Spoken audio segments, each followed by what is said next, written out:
We're continuing today in Pirkei Gimel Mishna Aleph, chapter 3, the first Mishnah. Kavi b'mahal la'omra. Kavi b'mahal used to say, look at three things and you will not come to sin.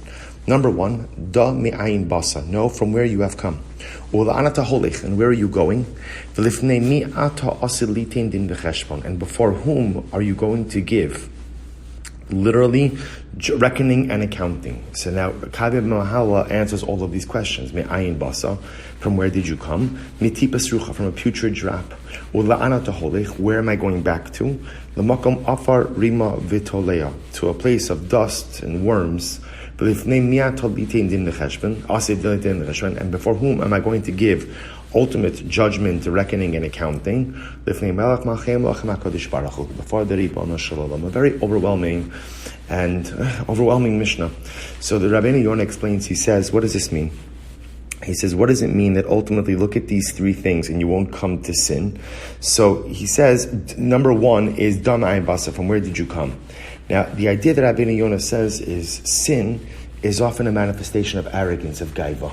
So therefore, again, that's why you see that Yiddishkeit places such an emphasis on being humble, because at the end of the day, humility allows me to go ahead and truly self-actualize and not get carried away with so much of the foolishness of this world. And therefore, the first thing that Kavi Mahala says, Dama Ayin Basa. No, a person comes from a putrid drop. What does that recognition, what does that understanding do? It reinforces a sense of humility.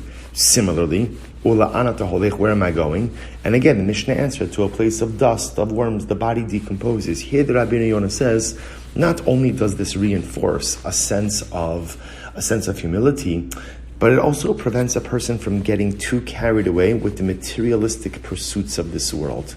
At the end of the day, as they say, you can't take it with you. So because I know no matter how much I amass, no matter how much I acquire, no matter how much I enjoy, it doesn't come with me. So suddenly what that does is not only does it again engender humility, but it also reprioritizes our pursuits in life. We spend so much time running after and trying to acquire the material, which again, if used in the right way, could be a very beautiful idea, as long as we understand the temporal nature of all of our material pursuits. And before whom am I going to give a reckoning and accounting?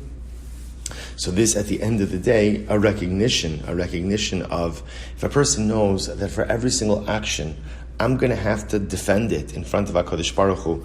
Many of us have become very adept and very skilled at making up excuses, which is great. It comes in, it's a handy skill set in life. There's only one problem. It works with Basar V'Dam, it works with people, but it doesn't work with the Ribbon Shalom. And this is one of the most incredible and overwhelming ideas, that there will come a day for all of us when we have to come up before HaKadosh Baruch Hu.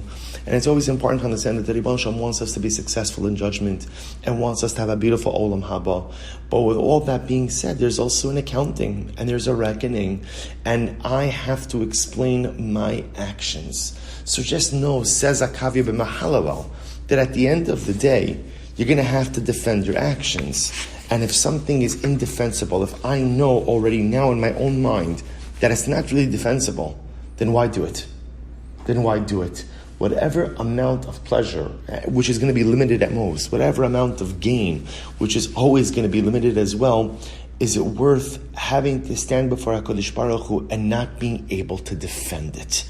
I want to live the kind of life where whatever I do, when I stand before the Beis Din Shel Mala, I am able to hold my head high and defend my actions because I know that I tried my best. We'll stop here for today. Shkayach, a wonderful day.